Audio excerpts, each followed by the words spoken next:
নিজের ওভার কনফিডেন্সের জন্য কতটা মাসুল দিতে হতে পারে সেটা আমাকে দেখে শিখে নেন। আসসালামু আলাইকুম, কী অবস্থা সবার? সবাই আশা করি ভালোই আছেন। আলহামদুলিল্লাহ আমিও ভালো আছি। দীর্ঘ 1 কোটি বছর পর একটা ভিডিও এডিট করতে বসলাম, ভাবলাম আপনাদের সাথেও শেয়ার করি, আপনাদের একটু কাজে লাগতে পারে। তো কাজের কথায় আসি, সেদিন ছিল ওয়ার্ল্ড কাপ ফাইনাল ম্যাচ, আর এদিকে আমাদের ঘরে দুটো পাগলা মার্কা ফ্যান আছে আর্জেন্টিনার। তো আমি তাদের নিয়ে একটু টেনশানে ছিলাম।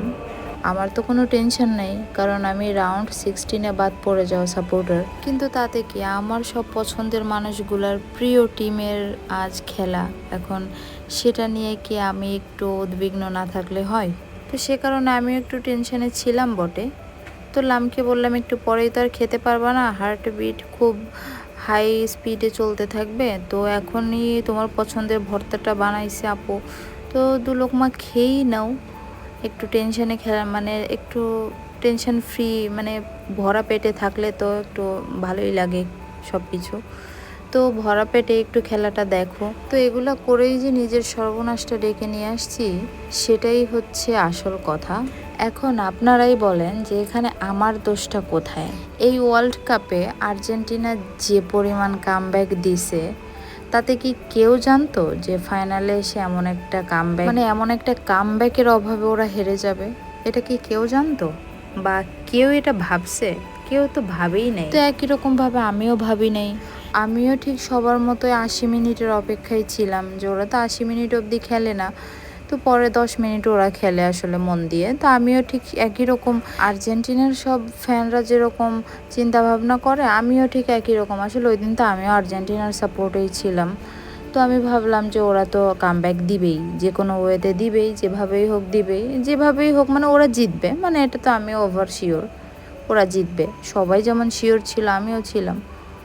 ও মা, এখন একটা পর্যায়ে যেয়ে দেখি যে আসলে মানে লাম একদম কাঁদো কাঁদো অবস্থা, মানে কেঁদেই ফেলবে। তখন আমি বলছি, আরে ধুর, এত টেনশন নিস না, যে মানে তো আর্জেন্টিনাই জিতবে, তুই এত প্যারা নিস না, কামব্যাক দিবেই। তো ও আমাকে তখন বললো কি, যে সত্যি কি বলছিস, সত্যি আর্জেন্টিনা জিতবে? আমি বলছি হ্যাঁ শিওর, মানে ওভার কনফিডেন্স দিয়ে আমি বলছি যে শিওর। বলে যার যদি না জিতে? আমি বলছি না না, সমস্যা নেই, যদি না জিতে তাহলে আমি তোকে তুই যা খেতে চাইবে আমি তোকে তাই খাওয়াবো। পরে আমি বললাম যে আর যদি জিতে যায় তাহলে? বলে জিতে গেলে তুই যা খাবে আমি তোকে তাই খাওয়াবো। তো ডান। আর এদিকে আমি তো মনে মনে সেই খুশি ভাই, কারণ আর্জেন্টিনা একটু পরে কামব্যাক দিবে আর আমি তো ওর ঘাড় মটকে দিব। আমি এই খুশিতে খুশিতে 120 মিনিট খেলা দেখে ফেললাম। অবশেষে যখন গেম এন্ডিং হুইসেলটা দিল ভাই, তখন তো আমার হাতে হেরিকেন। তো এই যে এতক্ষণ যে KFC-তে তাদের গন্ডে পিন্ডে গেলার ভিডিও দেখলেন, এটাই হচ্ছে মূলত আমার মাসুল গোনার ভিডিও। কিন্তু কিছু করার তো নেই, কথা যখন দিয়েছি খাওয়াতে তো হবেই। কিন্তু এটা থেকে একটা শিক্ষায় পাওয়া গেল, কনফিডেন্স ভালো, কিন্তু কোনো কিছুতেই ওভার কনফিডেন্স ভালো না।